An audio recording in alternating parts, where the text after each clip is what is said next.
menjawab ayat kontradiksi dalam Bible tentang penampakan Yesus kepada para muridnya.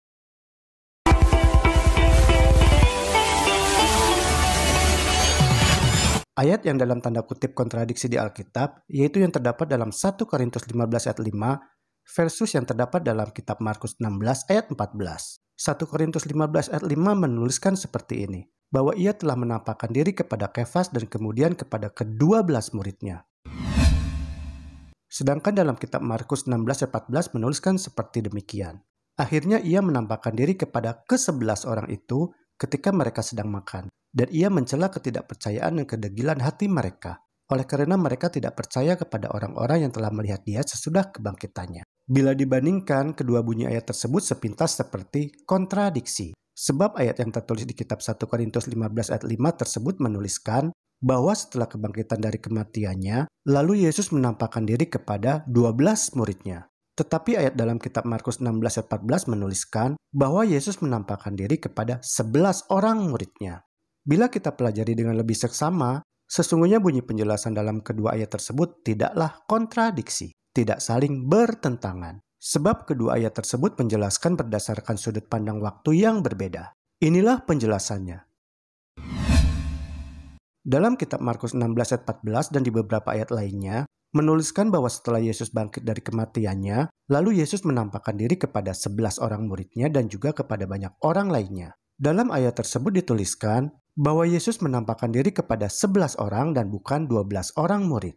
Sebab pada saat penampakan Yesus tersebut, Yudas Iskariot sebagai salah satu dari 12 murid utama Yesus telah mati bunuh diri setelah merasa bersalah mengkhianati Yesus. Matius 27 ayat 3 dan 5. Pada waktu Yudas yang menyerahkan dia melihat bahwa Yesus telah dijatuhi hukuman mati, menyesallah ia. Lalu ia mengembalikan uang yang 30 perak itu kepada imam-imam kepala dan tua-tua. Maka ia pun melemparkan uang perak itu ke dalam bait suci, lalu pergi dari situ dan menggantung diri. Jadi, mengapa ayat dalam kitab Markus 16 ayat 14 menuliskan bahwa Yesus menampakkan diri kepada 11 orang muridnya dan bukan 12 orang? Sebab pada peristiwa penampakan Yesus tersebut, Yudas Iskariot telah mati bunuh diri ketika Yesus hendak mati disalibkan.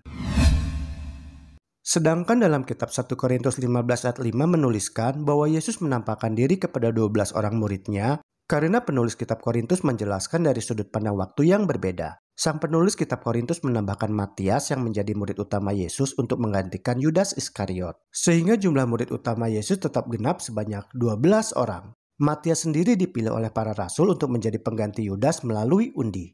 Memilih melalui undi adalah sudah menjadi budaya pada zaman itu. Kisah Para Rasul 1 ayat 21-23 dan ayat 26. Jadi harus ditambahkan kepada kami seorang dari mereka yang senantiasa datang berkumpul dengan kami selama Tuhan Yesus bersama-sama dengan kami. Yaitu mulai dari baptisan Yohanes sampai hari Yesus terangkat ke sorga meninggalkan kami. Untuk menjadi saksi dengan kami tentang kebangkitannya. Lalu mereka mengusulkan 2 orang. Yusuf yang disebut Barsabas dan yang juga bernama Justus dan Matias. Lalu mereka membuang undi bagi kedua orang itu dan yang kena undi adalah Matias. Dan dengan demikian ia ditambahkan kepada bilangan ke-11 rasul itu. Dengan sangat jelas bunyi ayat tersebut menuliskan bahwa Matias sudah sering ada bersama-sama dengan para murid utama Yesus. Mulai dari waktu baptisan Yohanes sampai hari di mana Yesus terangkat kembali ke sorga. Dan itu artinya bahwa meskipun pada saat itu Matias belum diangkat menjadi 12 murid utama Yesus, tetapi Matias juga telah mengalami peristiwa penampakan Yesus. Juga bunyi dalam ayat tadi menegaskan bahwa pengalaman mengalami penampakan tinggal bersama dengan Yesus juga adalah bertujuan untuk menjadi saksi bersama dengan para murid Yesus lainnya tentang kebangkitannya.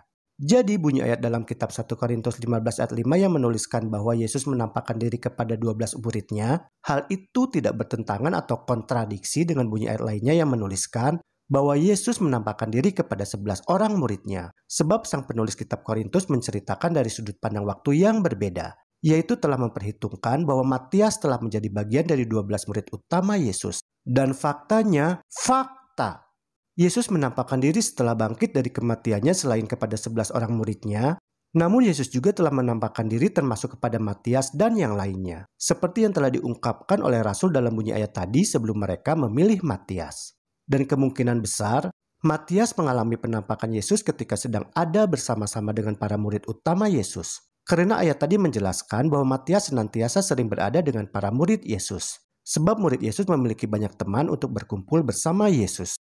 Mereka adalah sekumpulan orang-orang percaya yang telah menerima Yesus. Dan inilah sebuah ayat yang menuliskan bahwa setelah bangkit dari kematiannya, lalu Yesus menampakkan diri kepada para murid utama Yesus dan juga kepada teman-temannya. Lukas 24 ayat 33 dan ayat 36. Lalu bangunlah mereka dan terus kembali ke Yerusalem. Di situ mereka mendapati ke-11 murid itu. Mereka sedang berkumpul bersama-sama dengan teman-teman mereka. Dan sementara mereka bercakap-cakap tentang hal-hal itu, Yesus tiba-tiba berdiri di tengah-tengah mereka dan berkata kepada mereka, "Damai sejahtera bagi kamu."